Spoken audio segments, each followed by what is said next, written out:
We started the corn maze in the year 2000, so this is our 26th year. We were looking for a way to attract people to our berry farm. We started Saskatoon berries and strawberries, and we heard about a corn maze, and there was none in Alberta at that time. So we investigated a little bit more, and I figured, okay, let's try it.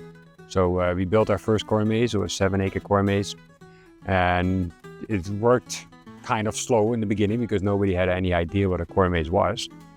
And then over time, people got to know it better, and slowly we started growing along with it. And now we have a 10-acre corn maze, and we expanded a lot on our yard with animals and all kinds of different things we have here for attractions as well. Yeah, so every year we make a new design in our corn maze. So we come up with a picture idea and make the design. Then every year we also pretty much increase with attendance. Some people come more and more, so it becomes more and more popular, and that also helps us to expand in other areas so that we can have even more attractions, so we get even more people. So once they come to the farm, people come to the farm, they come to our entrance barn, and then once you get out of the barn, you see the animals first. So there's lots of animals for the petting zoo. We have a giant slide, we have a jumping pillow, we got sandbox, a corn box, that's kind of like a sandbox for them with corn.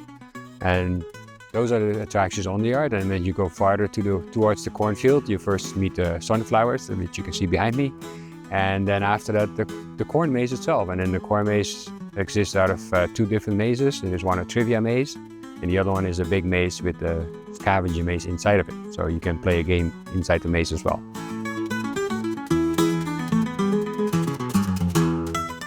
We don't do the Halloween per se itself, but we do have corn maze at night. So once you get into October, we are closing between 9 and 10 o'clock, so it's dark around 7 already. And there might be things happening in the corn maze that I have no idea about, but people sometimes come out screaming.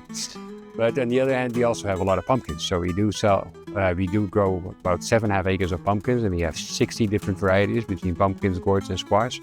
So people come and get their pumpkins. We have displays where people can take pictures with pumpkins, corn, strawberries, that kind of stuff. So that's a big hit as well.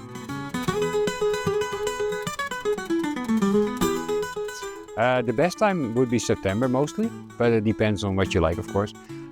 This time of the year, in August, in the beginning, it's usually very warm, but also the corn is nice and green and everything.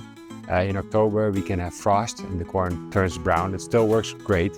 And of course, in September, we start getting our pumpkins in, and we get all the activities that we have basically going at that time. In August, right now, the middle of August is the best time to come for our sunflowers. So for about 3 to 4 weeks at the max, then we have the sunflowers till somewhere in the middle of September, we think.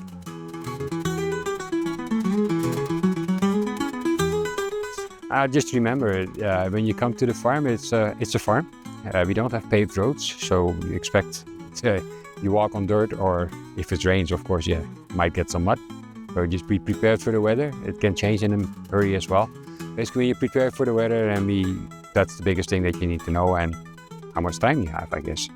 I would say at least an hour to 2 hours before to do the bare minimum.